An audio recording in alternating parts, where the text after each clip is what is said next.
wasn't sure how else to describe him. This is a family reunion for me because I was Elspeth Teague's teacher and Mac McElvoy was my teacher. So I'm going to start out by introducing Elspeth.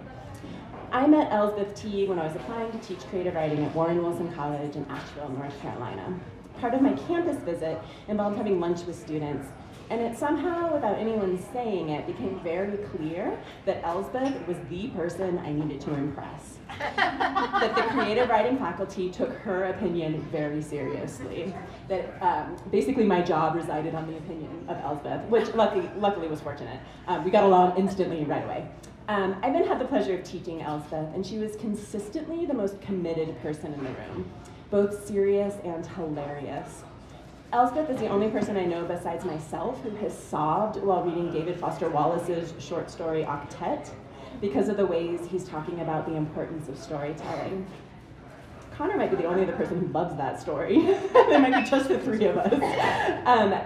I took Elspeth and other undergraduate students to the MFA residency at Warren Wilson, and she and I fell out of our chairs laughing during Morris Manning's reading. So we've cried together, we've laughed together.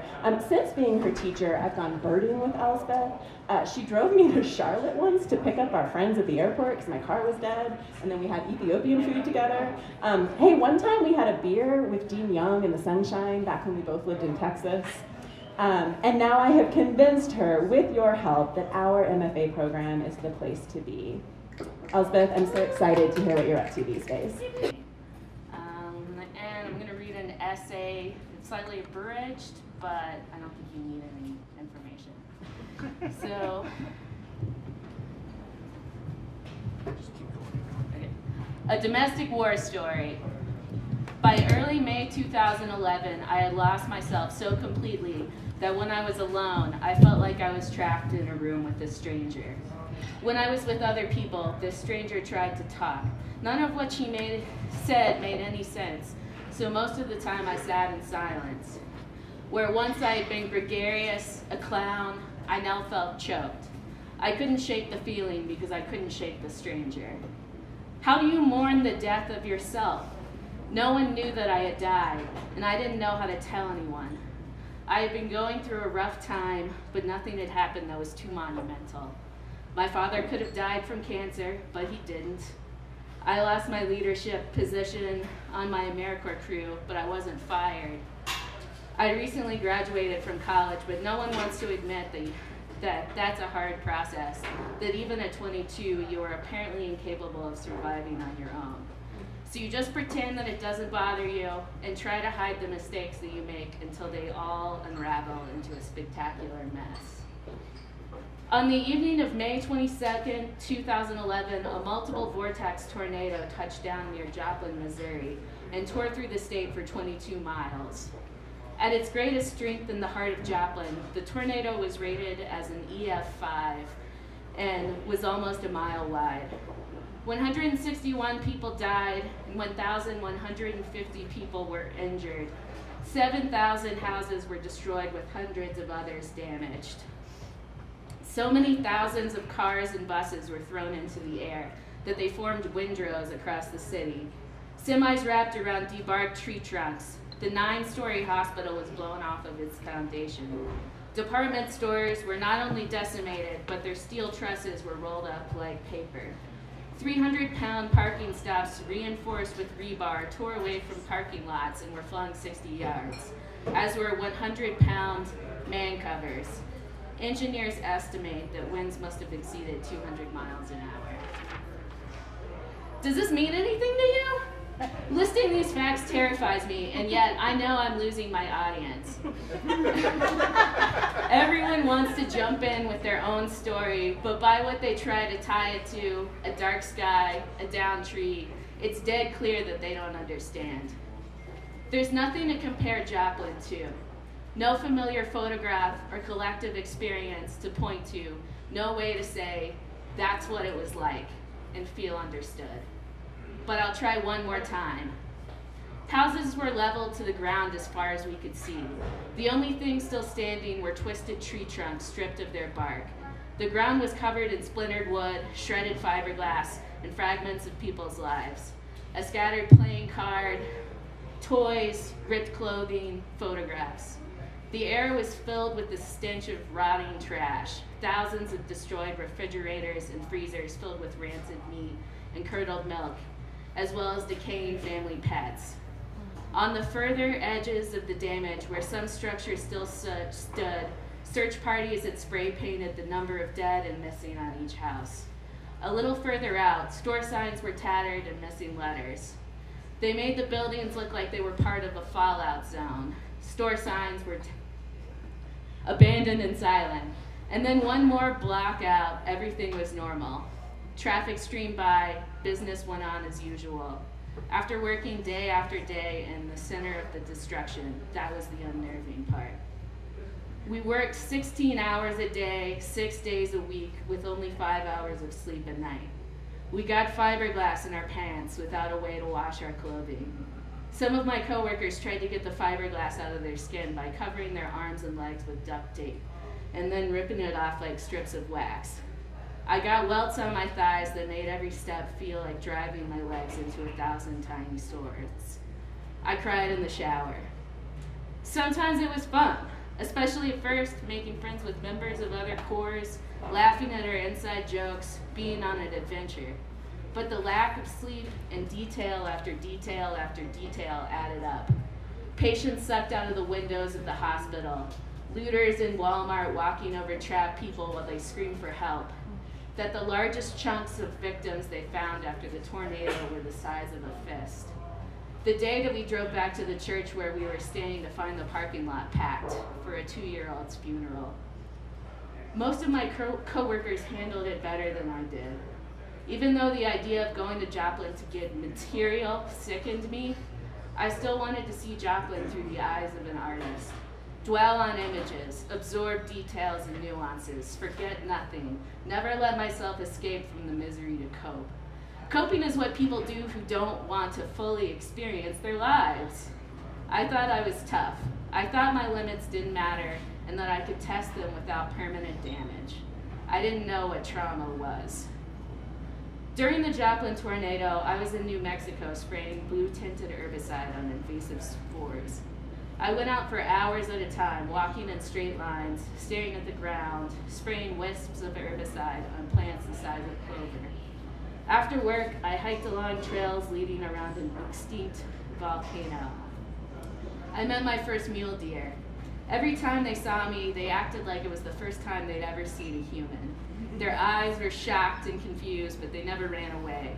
They just stared for minutes at a time, always with their backs to me and heads turned magically 180 degrees around, with gigantic ears that made their heads look like windmills. The trouble with work trips, I was tied to my ride. I hated going back to my dirty, smelly apartment shared with roommates that didn't do their dishes and let their friends smoke in the house and dog shit on the floor. I hated the idea that someone would see us in the house and think that we were all the same. Disgusting, loathsome, content to live in filth.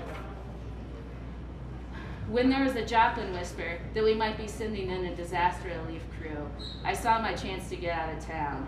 When I first applied to AmeriCorps, I decided that I specifically didn't want to help people. I was there to help the natural world. People were the problem, and I had no sympathy for them. But when Joplin came around, I decided that it was time to find out if I was a better person. Did I have compassion, or was I just a huge jerk? I was mixed up, and I decided that going to Joplin would help me resolve this question. A group of 10 of us volunteered, and we were excited when we met at the office the day before we left for Joplin. Our boss, Paul, told us that while working in the mess of the life shredder, we might find things that we would want to take as souvenirs, but we were absolutely forbidden from taking anything from our work sites, because those weren't our lives. He ranted at us while we all thought, isn't that obvious? We hadn't yet run into the weird grayness of continually heaping piles of storm detritus that belonged to people who weren't there. Funny pictures, a playing card with a naked lady on its back, a baseball cap that a coworker wanted to wear. What good's it doing anyone in the trash anyway? Paul had been with the crew that was sent to Louisiana after Hurricane Katrina. One of the crew members hadn't been able to handle it and had broken down. He'd somehow got a hold of a gun and waved it at his friends while hallucinating chasms opening up in the sky. Paul tackled him and then stayed awake for 3 days, making sure that the kid didn't run away or kill himself, until they were able to find a hospital that would admit him. My friend Chris and I stood on his balcony, talking it over and getting each other worked up. The destruction, the unknowable, the adventure, the romantic vision of heroes. It was exciting to imagine that we were going into a war zone, the worse the better, and that we were wading in over our heads. It was thrilling to be told that one of us might not be able to handle it and would have to be sent home. After Joplin, I was so twisted up that I couldn't see straight.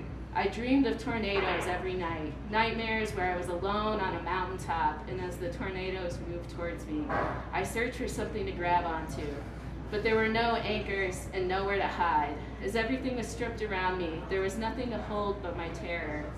In another dream, I was in a home in Joplin with my crew leader while she explained graphically what tornadoes do to your body.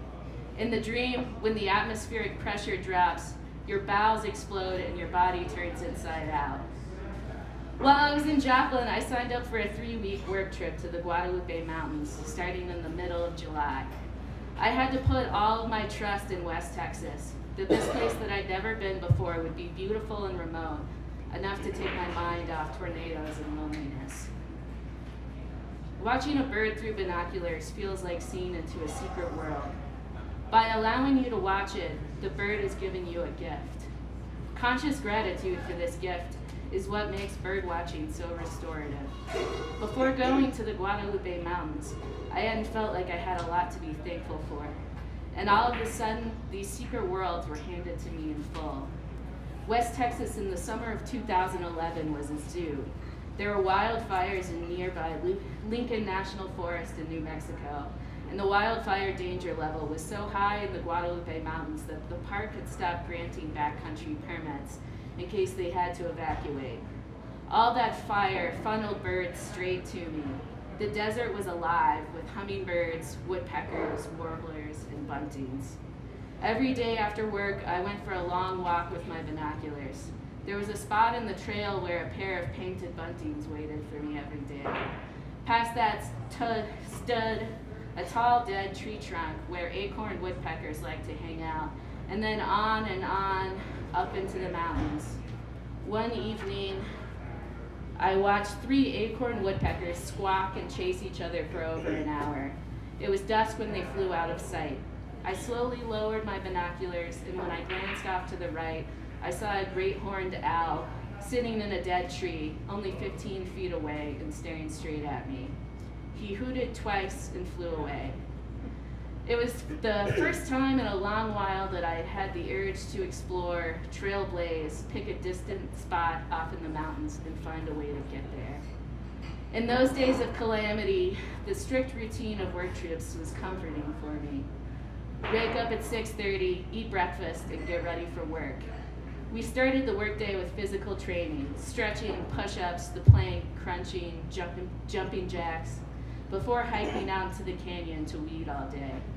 Most invasive species projects our crew worked on were saw projects, cutting down invasive trees and thinning out ash juniper forests to restore prairie habitat. For this project, however, our sole focus was on woolly mullein, a herbaceous invasive from Europe that often grew in old pasture land. We dug out each plant with weeding knives and slowly worked our way through the canyon. Unchecked, the plant would cover the hillside and choke out native species. The seed bank was so established that the work had to be done every summer for it to be effective. And if you just cut off the seed stalks, 2 or 3 would grow back in their place like a modern-day hydra. So we had to dig up each and every plant, carefully sweeping through the canyon to make sure none were missed. Our crew spent multiple days in the worst areas. Most people would have found that work monotonous, but I liked the simplicity and meditative repetition of the task. I had never known that there could be a desert with so much life. The canyon was dotted with grasses, and every day during lunch I tried to catch a broad-tailed hummingbird, pausing for long enough to get a full look before it zoomed off again. After work, the routine continued. Drinking was strictly forbidden, so we lived a quiet life. We had a church art, and I always signed up for dishwashing, so I was free after work to go out into the mountains alone. After dinner and cleanup, I would often go out again and only come back to camp once it was dark. Then I would smoke a cigarette and look up at the stars before going into my tent to read before bed. I was working my way through Rick Bass's fiction at the time, and all of those characters steeped in the natural world made me feel like I was in the right place, doing the right thing. I've been trying to write a novel about Joplin for the last 6 years. I commit to the project, gear up, and then get scared, upset, whatever it is. A year passes by, and I decide that it's time. This will finally give me what I want, a story that no one else has told. How rare is that? I start working, journaling, prepping myself. I tell my wife that I'm going to start smoking again. I sit at my desk and fight the little bombs that keep shooting at me. When I first started writing about Joplin, I knew the plot, but not the character. I saw him as a flawed, tough guy, and I named him Jake after the main character in The Sun Also Rises. I pictured my Joplin story following the tradition of the war novel, a domestic war story, without the draft and the middle-class belief that only fools risk their lives for the stupid wars that we get involved in these days. How does a young man experience the rite of passage of proving his courage? By working hard jobs, building character, creating his own trauma? I had trouble fully investing in the idea because big, ambitious concepts seemed arrogant to me, presumptuous. I was afraid to really sell it, to argue that my trauma was as significant as combat soldiers, as significant as the victims whose broken houses I had raked into piles. I put Joplin away after leaving Texas, both as a project and my demon. When I returned to it 3 years later, I could finally see the character for what he was, helpless, vulnerable, a kid. I changed his name to Jack, trading the hard A for a soft one, and I felt so sorry for him. I could be empathetic towards him because I'd lost all similarities to him, so feeling sorry for him didn't mean feeling sorry for myself. Why had no one helped him when he was so clearly in trouble? I can't sidestep the fact that something terrible happened to me in Joplin. I was struggling before it happened, crying on the way to work, just couldn't keep it together anymore. I was too tired, too spent, too alone. But maybe I would have been okay if this hadn't happened. I don't have to tell you what happened. I've never told anyone the real story, and I don't think I owe anyone that information. So I'll give you a fragment that I wrote for the story in 2012 as an explanation. Jack had just finished one beer, but another one was in front of him. Where had everyone gone? He played with a lighter, 1 flick, 2 flick, 3 flick. The trail of beer to the floor didn't light on fire. Flicked the lighter onto his bangs. They lit for a moment, made a popping sound until he pulled the lighter away from his forehead. A smiling face tapped him on the shoulder, said thank you, and gave him a shot glass of whiskey. He saluted, took the shot, and dropped his head onto his elbows. He woke up smoking on the sidewalk. It was time to go to bed. He stumbled off and crawled under the first bench. He woke up to a cop dragging him out, barking questions at him. He couldn't answer. Don't know how he got here. How did you get here? The cop kicked him in the stomach, hard. He spit up bile, which just made the cop madder. He was pulled to his feet like a dead deer hung up to dry. He saw 2 friends running towards him, shouting. He held out his arm and drifted away. He woke and tried to sit up, but a man pushed him down and told him to stay. There were lights and things swaying all around them, and they were moving fast. He woke up clearer now, something in his arm. He tried to sit up and touch the thing in his arm. A lady in a soft voice told him no. He didn't know where he was, too afraid to ask. He waited and waited, panicked, trying to look at the room around him before he was pressed back down against the cot. He must have been asleep when she arrived. When he saw her for the first time, she was already sitting by his bedside, as if she had appeared out of the inflatable walls. She stared at him through a haze, and he was so grateful to see her that he wanted to cry. She was a statue. No questions, no sympathy. She would take him out of here, but tell him that he should have been left. The Guadalupe Mountains Bowl is an anomaly, a backcountry meadow of wildflowers surrounded by pines and Douglas firs. For the first 2 weeks of the Guadalupe Mountains project, we were at a front country campground, Dog Canyon, where we had flush toilets and a fridge. For the last week of the trip, though, we worked in the backcountry, a day's hike up Hunter's Peak and down into the bowl. A park ranger led us up the mountain, and 15 mules brought us 10 gallons of water per person, in our tents, sleeping bags, and food.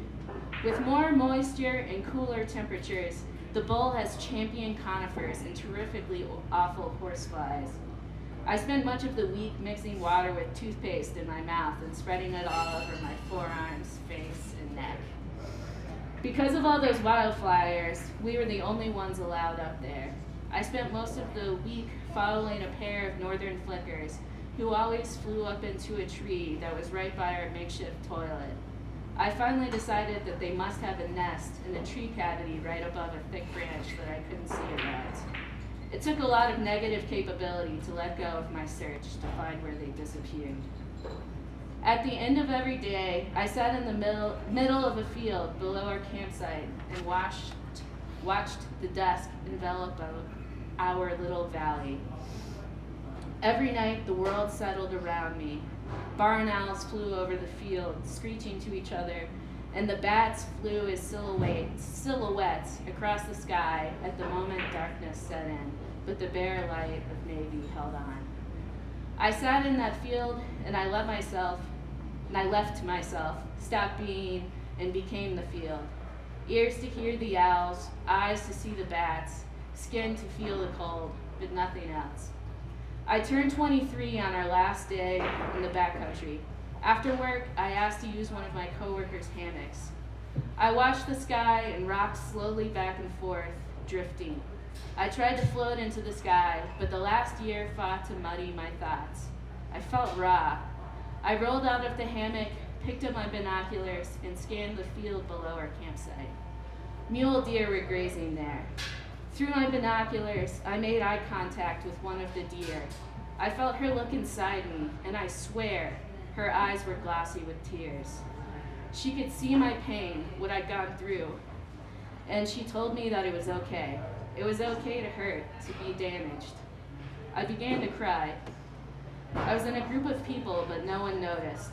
I walked away and never told any of them about it. I didn't want anyone to dirty this experience, try to discredit it. It didn't solve my problems. There would be another year of a self-destructive shitstorm. I would continue to live the life of a stranger and struggle to find something in myself that I could admire. I would keep up friendships with people who could never really know me. In that moment on my birthday, though, finally, there was one animal in the world who knew who I was. My first semester at Warren Wilson College, I asked a new friend who I should request to study with. He said, Mac McElvoy, he will change your life. Having a long conversation this morning with Mac about love and suffering and loss and reconciliation, Buddhism, music, being an artist, being in a body, being a human, being under this administration, and people we both love, it reminded me of how much of his wisdom is present in my teaching and my writing and my editing, or rather, how much of his wisdom I try to channel. Mac says he's always trying to write, not with the skill set he already has, but he wants to be in over his head. He wants to always be out on a limb. He wants to always be trying to do something he doesn't know how to do and working on the edge of his abilities. And Mac taught me that that's the way to make art. And I try to show that to my students. Reading Mac's 2 collections of short stories this semester has been such a pleasure because I get to watch students see something they've never seen before and see them get permission to do something they've never done before. So I've taught his previous collection, The Complete History of New Mexico. Hey, Connor. And I've taught 57 Octaves Below the Sea right now. Hey, Kathy. Hey, Adriana. I see you. Mac McElvoy is an artist, a mystic, an activist, an educator, an editor, and he's my mentor. He's open to the joys and the terrors of being human, and it shows in the work. So I'll echo what Tony Hoagland said to you, Mac, about this book. If the world was right, anyone reading 57 octaves below middle C would say Mac McElvoy is a genius. Thank you for paying attention to me for so many years. And thank you for everyone and everything that you pay attention to. And it's such a delight to pay attention to you. Knowledge. And if you hand knowledge to other people, you hand them mastery. And that's a great thing to give people. And to say, here's my knowledge about, for instance, pruning trees so that they bear fruit for this community we live in, and it can help feed people. It's so important. But if you have wisdom, you have the greater thing. Because if you have wisdom, you have a deep, deep feeling about what you know. And you do not simply know.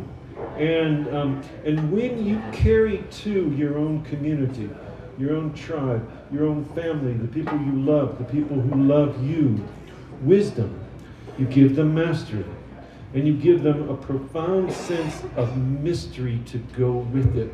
And guess which one lasts longer among the people that we love? Knowledge or wisdom? Wisdom always. And the way in which this work of yours did reflect that, about understanding, about self-understanding, about compassion, about self-compassion. It was just wonderful, just really wonderful, Elspeth. I feel honored to read with you. I'm very grateful that you came for our reading tonight. Thank you, all of you, for doing that. I'm grateful to all of you who have helped organize this, for Aaron and Justin, who have put me up in their home and treated me so well, so kind. I do feel very lucky. I feel just very lucky. I'll read you a piece that is strange enough that you'll say, well, he feels so lucky, but he's offering us this. This is called Miss Luck.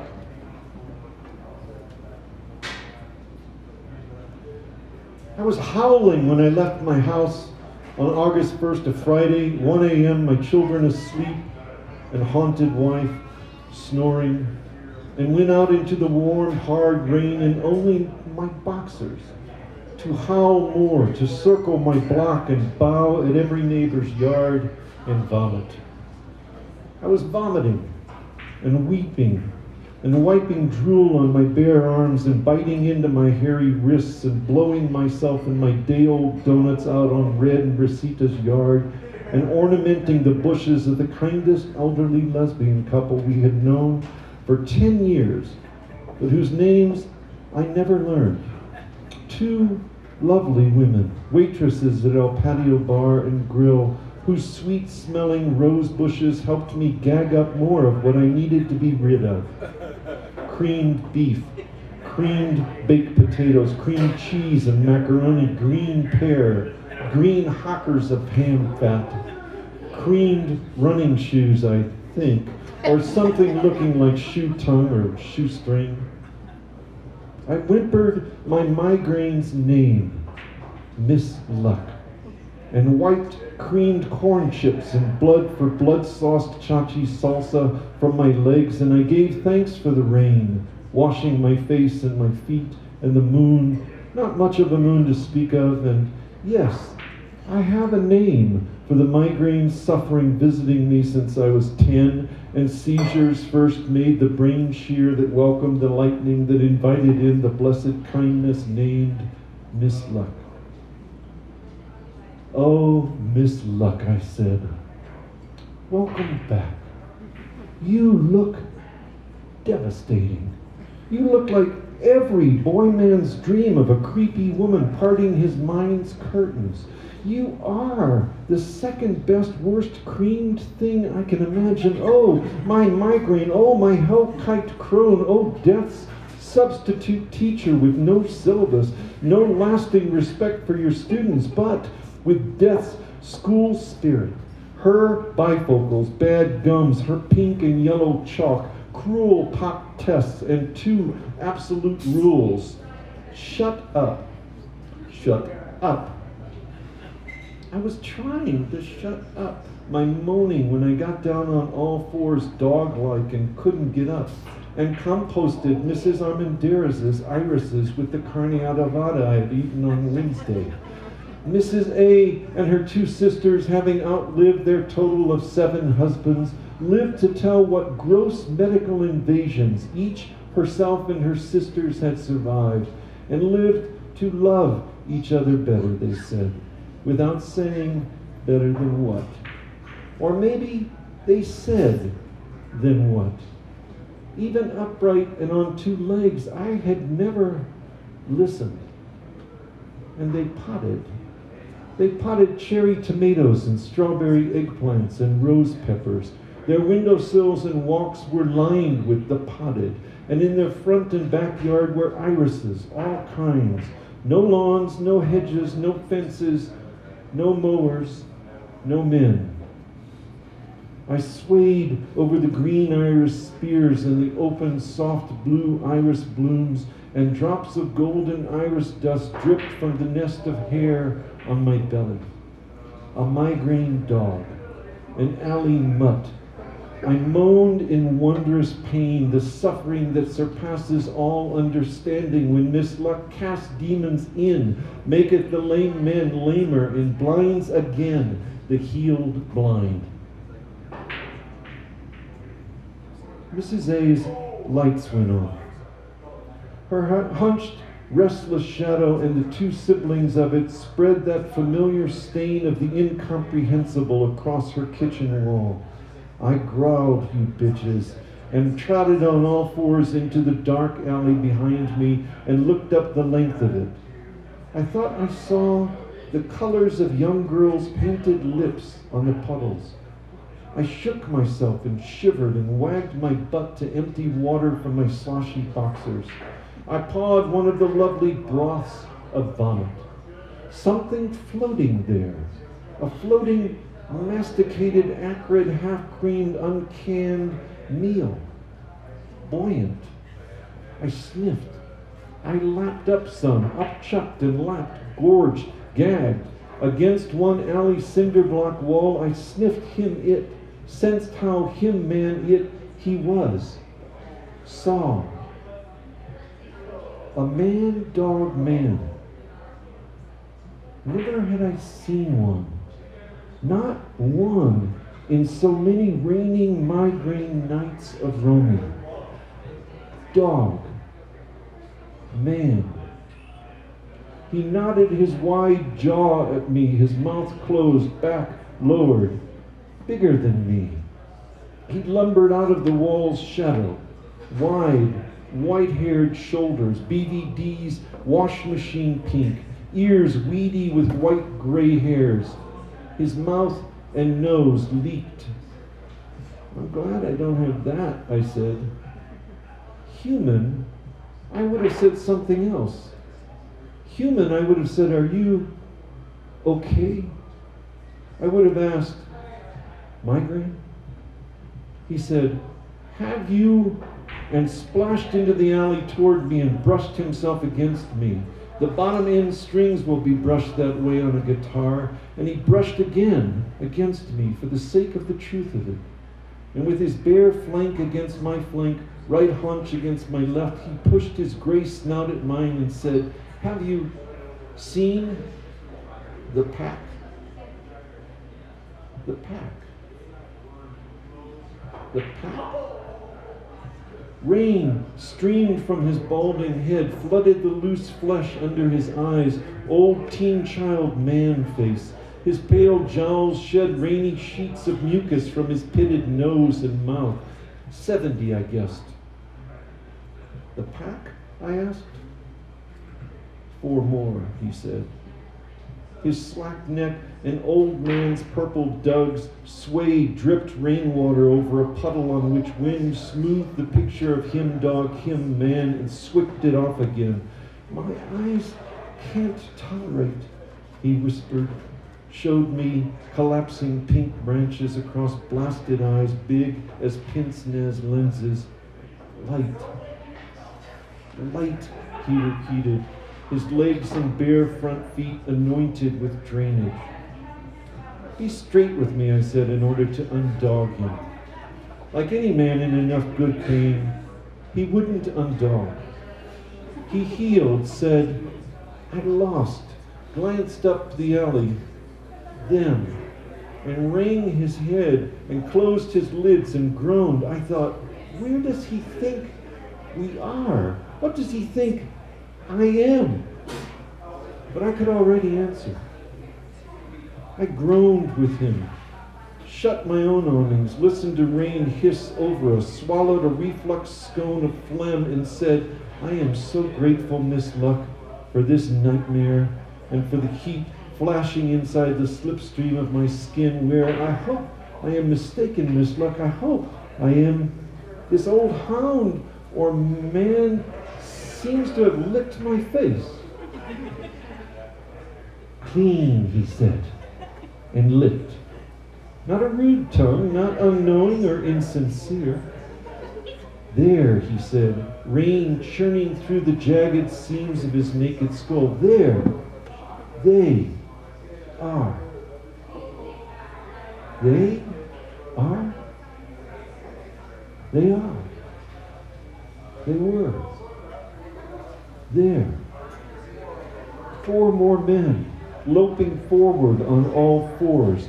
4 soaked heads hanging and backs slumped. 4 crawling silhouettes of misery. The 4 alley dogs of the apocalypse. Well, 6 if you include Mr. Lick and me, which you must, since I was welcomed to the pack just like that. This is how easily men will accept men who are, in one way or another, dogs. This yours? Asked Jose Geisel, nose nudging some floating vomit candy chicken mole near my knees. Jose, I asked. I knew the man from church. His sons knew mine from school. Our wives were friends at work. Jose, dog, lawyer. I said, chicken wasn't mine. Lick said, Jose's yanking your tail. I didn't ask, what tail? I'm Seuss, said one of them, probably 30, 35, someone I'd never met, and introduced himself as Jose's oldest son, as the one from his father's first marriage. And then he nudged at the other 2 old wise guys. Dos and Trace were their mutt names, he said. He explained that our neighborhood was not their turf, but they came when the rain and the aura of the migraine or the call from the pack reached them in a dream. They didn't sniff me, but they sniffed me out, if you know what I mean. And you do if you have had the luck to have Miss Luck. And you're a dog man, god dog man, with your cooked brains caught fire slouching out of or towards some neighborhood woman's yard at an obscene hour to puke and howl in a pack of men pulling a sleigh full of prostration. We loped to the corner of Mangor and Beacon, past the posted signs for the neighborhood watch, past the distended chain-link fences, the dark open mouths of the mailboxes, over the top of the crumbling concrete curbs, to the top of the earth in heaps at the site of the sewer repair, to the broken brick girdle around the home of Gladys Lembetham, who had no motion detector lamps, no gardens, no trees, no gun, no pots, no pissed off screaming real dogs. We were away from everything and everyone but each other. And when we crouched in the mud of Lambetham and pressed our rumps to the ground and rose and backpedaled and did the stadium-style dog wave almost twice and sat and groaned together intimately and unself-consciously, the way a pack of men will never do unless they think of you, Miss Luck, and think of women's mouths and their wet look gloss lips, all the Miss Lucks they knew through all the years, and contemplate what medicines they took for all that and where and how they vomited them up, the exact texture, heat, and taste. How! Woo! I screamed. And the ice axe blood in my belly and head spoke for me, and the pack echoed that. And one of them, probably Seuss, said, "What?" And Mr. Lick said, "Is it?" And there was a solemn canine, expectant silence. "Miss Luck! Miss Luck!" I raised my paw, raised it higher to be seen among all the questioning, answering men in our assigned seats. "I can answer," I said. I knew I could. Oh, Miss Luck, tide crushing what it uncovers, nest built for the ruthless, bread that wounds the night. Oh, Miss Luck, I thought, this is the test I have already taken. I know how to take it and be good. Uncalled upon, I told what truth I knew men in pain trust first. Women's lips, I said. Human, I would have said, look at us. 6 piss buckets, 6 sicknesses, 6 mopped up sacks of vomit-soaked sawdust, 6 of Miss Luck's awful teacher's pets. I said instead, women's lips. The rain spattered mud made flapping, hissing noises around us. How hungry the act and the art of remembering can make a mutt. Dreamily, Lick said, yep, and sneezed and convulsed and leaked a spinachy trickle from his snout and said, lips. The penetrating rain in the thought of this, of their lips, young girls, young women's and women's lips, pelted, defeated, quieted, kenneled, calmed us. Lips nosebleed, slowed. Trace pawed the tattoo of an ice cream truck riding up his right forearm toward his heart. Jose, resting on his hindquarters, nudged his glasses up his nose, adjusted the stems behind his ears, wiped tears and rain from the swollen chins under his chin. Oh, oh.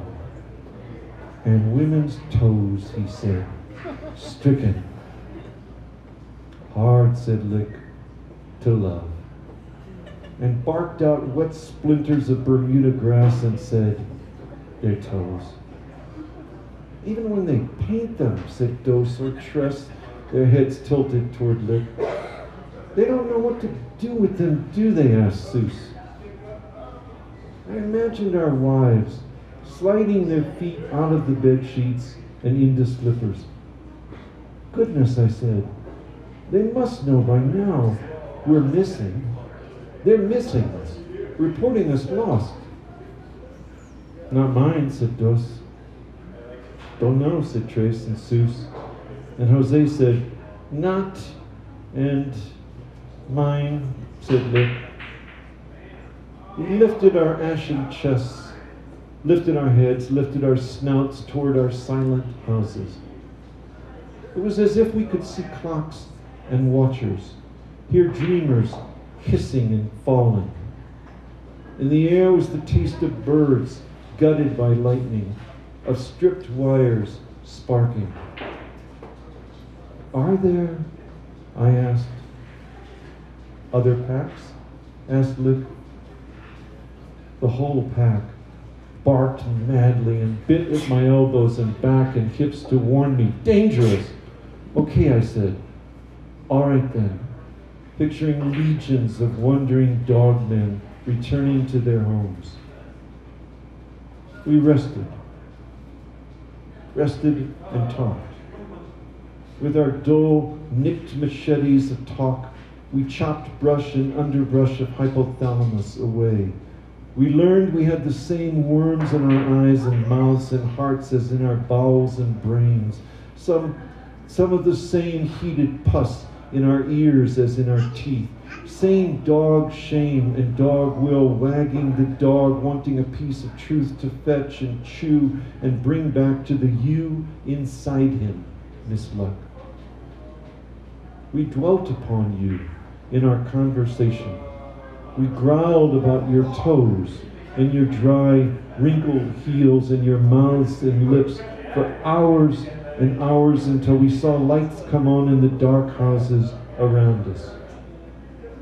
Women we knew, should know, had known, but had ignored or had forgotten, roamed the empty halls and rooms, and knelt in naked pain, and under pain's rule fell to all fours, and under its spell unlocked themselves, and over its threshold ran, and summoned other women, not to search for us men, or for their stepfathers, fathers, grandfathers, or their grown sons or brothers, or for any man they once hoped might become another kind, but to gaze out at the rain, to seek, as fortune would have it, the rain.